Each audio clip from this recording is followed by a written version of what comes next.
Hi దోస్తులు, అందరికీ శనార్థులు. ఎట్లున్నారు? అందరు మంచిగా ఉన్నారా? అదేనండి, ఈ మధ్యన మన తెలంగాణలో ట్రెండ్ అవుతున్నాం కొత్త పండగ గాజుల పండగ. ఆ గాజుల పండగకు సంబంధించిన కొత్త రీల్స్ మీకోసం నేను తీసుకొచ్చిన మీ ముందరికి. అది ఎట్లా జరిగిందో నాతో పాటుగా మీరు కూడా చూద్దురు, నాతో నచ్చేసి వెళ్ళి. ఇదే మన కోనాపూర్లో జరిగిన గాజుల పండగ సెలబ్రేషన్. వాళ్ళైతే మస్తుగా చేసుకున్నారు. ఈ తెలంగాణలో మాత్రం ఈ మధ్యన ట్రెండ్ అవుతుంది ఈ గాజుల పండగ. ఎక్కడ చూసినా, ఏ రీల్స్ చూసినా, యూట్యూబ్లో చూసినా కానీ ఈ పండగ ముచ్చట్లయితే మామూలుగా లేవు. నాతో పాటు మీరు కూడా చూద్దరు ఎట్లా జరిగింది, ఎట్లా చేసుకున్నారు ఈ దావత్, ఈ గాజుల పండగ.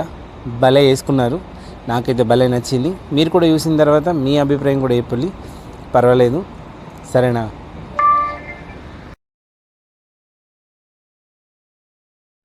గాజులు వేసుకున్నాడు, తర్వాత మైదాకి ఇచ్చుకున్నాడు, అంతా అయిపోయిన తర్వాత కమ్మని వంటలు చేసుకున్నారు. గమగమ వాసనలతోనైతే గుమ్మగుమ్మలు లేపిళ్ళు. మొత్తానికి మంచిగా అనిపించింది. మీకు ఎట్లా అనిపిస్తుందో కానీ ఈ వీడియో చూసిన కొద్దీ నాకైతే మస్తు మంచిగా అనిపించింది. ఇదేదో కొత్త రకం పండగలాగా వేసేసేళ్ళు అందరు కలిసి, ఏదో వనభోజనాలకు అయినట్టు అనిపించింది నాకైతే. ఇదంతా చూస్తూ ఉంటే మస్తు మంచిగా వేసేళ్ళు. మళ్ళీ తర్వాత సంబరం, అలా ముఖాలు చూస్తుంటే ఆ సంబరాన్ని చూసాను కానీ అయిపోతుంది. అసలుకి ఏదో పెళ్ళ లేకపోతే ఏదో వేడుకలాగానైతే వేసుకున్నారు. మంచిగా అనిపించింది. దాన్ని చూసిన కొద్ది అయితే ఇంకా చూడాలన్నట్టుగానే అనిపించింది అనుకో.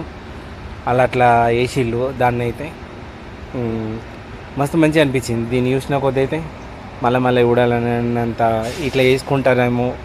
కొత్త రకంగా కొత్త ట్రెండ్ని అయితే సృష్టించిళ్ళు. మన తెలంగాణలో అయితే ఇదైతే ట్రెండీగా నడుస్తుంది ఇప్పుడైతే. దాంట్లో ఇది వెరైటీగా అనిపించింది నాకైతే. మస్తు మంచిగా ఉంది.